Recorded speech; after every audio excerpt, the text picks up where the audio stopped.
नमस्कार. आज आपण करणार आहोत आषाढ तळण स्पेशल खुसखुशीत गुळाच्या कापण्या.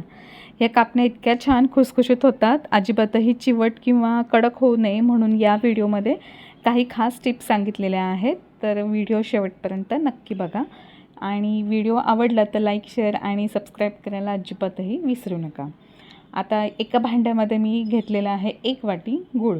आता गूळ 1 वाटी घेतला आहे तर त्याच वाटीने आपल्याला पाऊण वाटी इतकं पाणी यामध्ये घालून घ्यायचं आहे. कापण्यात जर गोड आवडत असतील तर अर्धीच वाटी पाणी घाला.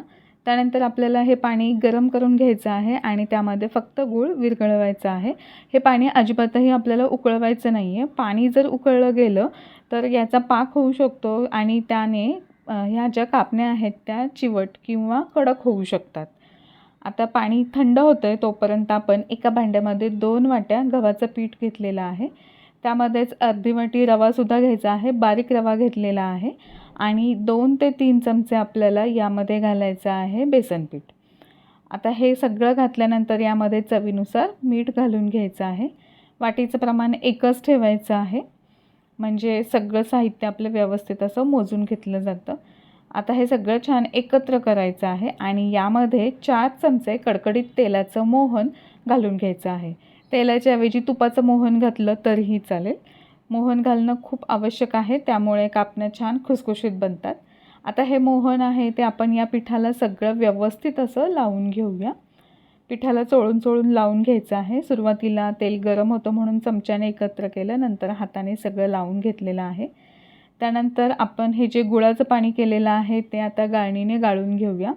सुरुवातीला निम्मंच पाणी यामध्ये घालून घेतलेलं आहे. सगळं छान असं आपल्याला एकत्र करून घ्यायचं आहे आणि छान घट्टसर मळायचं आहे.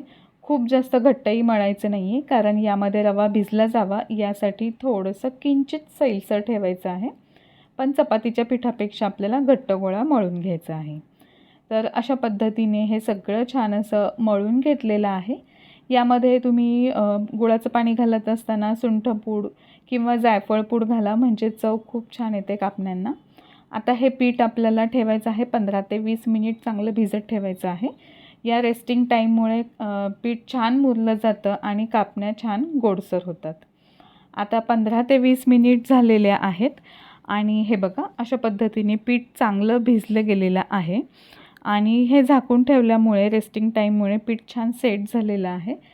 त्यामुळे आता या कापण्यांना चवसुद्धा खूप छान येते. आता या पिठाचे थोडे मोठे मोठे गोळे करून घेऊया आणि आपल्याला लाटून घ्यायचं आहे. तर अशा पद्धतीने हे बघा गोळे करून घेतलेले आहेत आणि आता आपल्याला याची चपाती लाटून घ्यायची आहे. तर अशा पद्धतीने तेलावरतीच आपल्याला हे पीठ छान असं लाटून घ्यायचं आहे. खूप जास्त पातळ लाटायचं नाही आहे.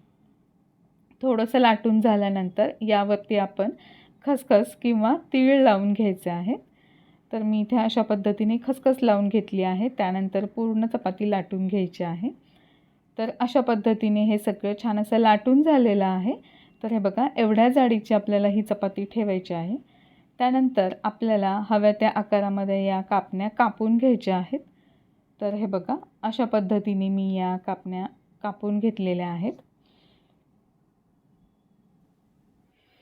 कापण्या लगेचच सुट्ट्या होतात. हे बघा अशा पद्धतीने या कापण्या आता आपण एका ताटामध्ये काढून घेऊया किंवा पोळपाटावरतीच एकत्र करून घ्यायच्या आहेत. लगेचच अशा मोकळ्या होतात. आता तेल मध्यम आचेवरती तापवून घ्यायचं आहे. तळताना अजिबातही घाई करायची नाही आहे.